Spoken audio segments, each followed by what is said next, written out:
समय से पहिले भाग से ज्यादा कबो ना भेटाई त जवन लिखल बा नसीब में ओहे केहू ना मिटाई। जवन लिखल बा नसीब में ओहे केहू ना मिटाई। समय से पहिले भाग से ज्यादा कबो ना भेटाई।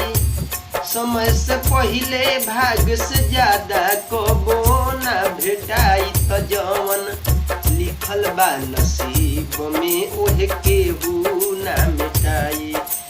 जवन लिखल बा नसीब में ओहे केहू ना मिटाई।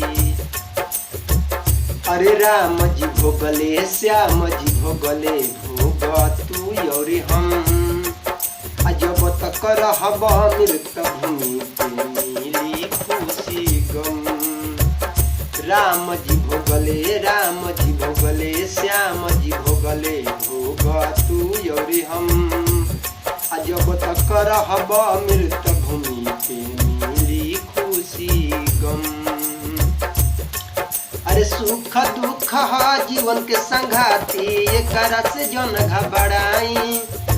सुख दुख जीवन के संघाती एकरा से जन घबराई त जवन लिखल बा नसीब में ओहे केहू ना मिटाई।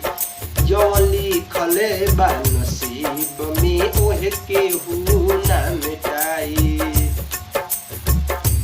सुख में लोगवा नाच गावेला खूबी पैसा उड़ावे।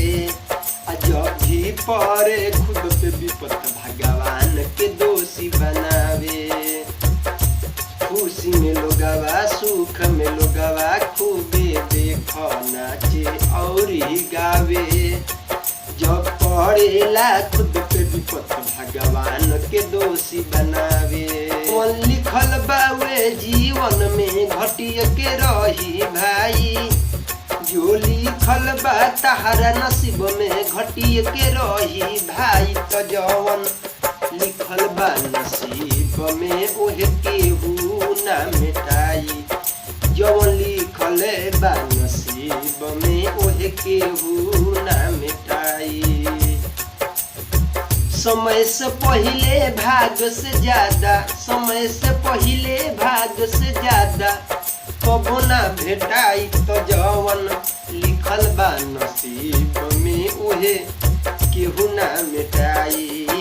जवन लिखल बा नसीब में ओहे केहू ना मिटाई। आप कितने भी दोस्त संघर्ष कर ले, आपके नसीब में गरीबी लिखी है ना तो गरीबी ही रहोगे।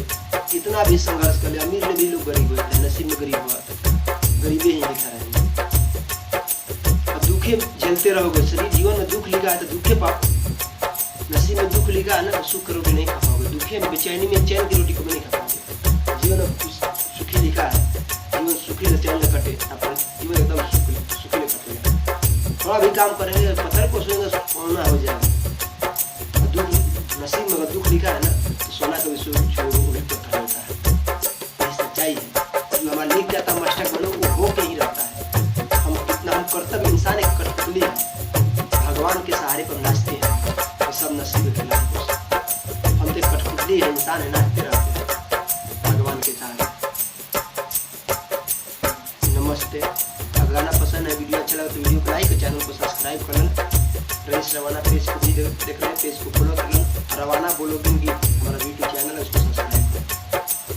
ऐसे ऐसे गाना ऐसे कहानी जो सामाजिक हो, अनसामाजिक नहीं, जो समाज में वो गंदा माहौल फैला ऐसा वीडियो नहीं डालते हैं। हम डालेंगे उस समाज में अच्छाई के रास्ता दिखा ऐसा वीडियो सुनाएंगे, आपको गाना डालेंगे। गाना 20 चैनल तक कुछ ज़्यादा डालते रहेंगे। नमस्ते।